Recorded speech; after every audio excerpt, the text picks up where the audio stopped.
Halo, perkenalkan nama saya Kevin Azan Cipta dengan digit NIM terakhir 168 dari kelas 4C. Dan di sini saya akan menjelaskan mengenai mitigasi atau pencegahan bencana banjir.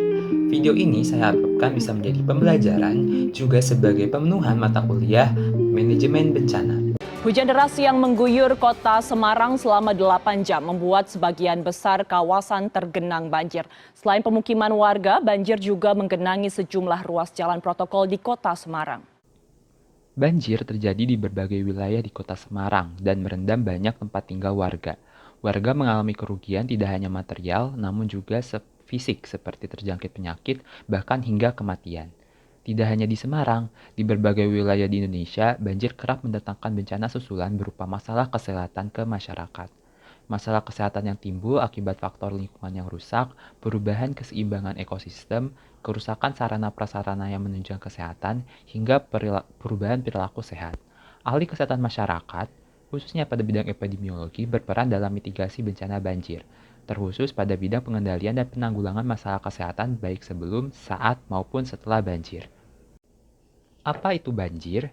Banjir adalah bencana alam yang terjadi saat kondisi daratan suatu area atau daerah tergenang oleh air dalam jumlah yang banyak. Banjir adalah perendaman sementara oleh air pada daratan yang biasanya tidak terendam banjir. Banjir dapat terjadi karena faktor alam maupun karena faktor ulah manusia. Namun, seringkali banjir terjadi karena faktor ulah manusia yang memperparah kondisi lingkungan sehingga ketahanan alam menjadi berkurang.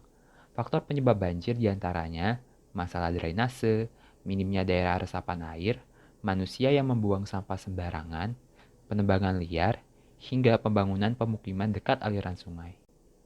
Banjir menimbulkan dampak baik pada manusia maupun lingkungan. Dampak pada lingkungan seperti rusaknya sarana prasarana hingga limbah yang berceceran dan tersebar di daratan. Banjir juga berdampak pada masyarakat, di mana banjir dapat melumpuhkan aktivitas masyarakat sehari-hari seperti bekerja dan sekolah, juga dapat menimbulkan krisis air bersih di masyarakat. Dan seperti yang sudah disebutkan sebelumnya, banjir menimbulkan masalah kesehatan, seperti menimbulkan penyakit, tidak hanya fisik maupun mental. Psikologis masyarakat dapat terganggu akibat banjir, karena banjir dapat menimbulkan trauma pada masyarakat, bahkan hingga gangguan psikologis seperti gangguan stres pasca trauma atau yang biasa kita kenal sebagai PTSD. Upaya pencegahan atau mitigasi yang dapat dilakukan, khususnya pada fokus bidang epidemiologi seperti pencatatan dan pelaporan penyakit, baik sebelum, saat, atau sesudah banjir terjadi, dan khususnya pada penyakit menular, dapat melakukan karantina atau isolasi pada masyarakat yang telah terjangkit agar tidak menyebar ke masyarakat yang belum terjangkit, serta melaksanakan program vaksinasi yang dapat dilakukan prabencana seperti vaksinasi penyakit yang umumnya timbul saat banjir maupun pasca bencana untuk mencegah penyakit timbul di masa depan.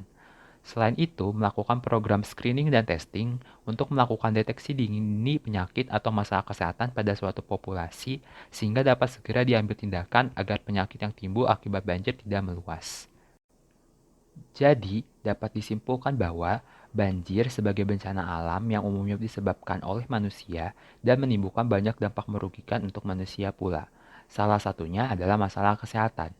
Upaya mitigasi dan pencegahan banjir dapat dilakukan oleh berbagai pihak, mulai dari masyarakat yang terdampak hingga pihak luar. Ahli kesehatan masyarakat dapat berkontribusi dalam upaya mitigasi dan pencegahan banjir dengan melakukan pencegahan hingga pencatatan masalah kesehatan yang timbul maupun dapat timbul, serta menyelesaikan masalah kesehatan yang sudah terjadi dengan berbagai program kesehatan hingga kegiatan pencegahan untuk masa depan. Sekian dari saya dan terima kasih sudah menonton video ini. Dan saya harap video ini dapat membantu dalam proses mitigasi atau pencegahan bencana banjir.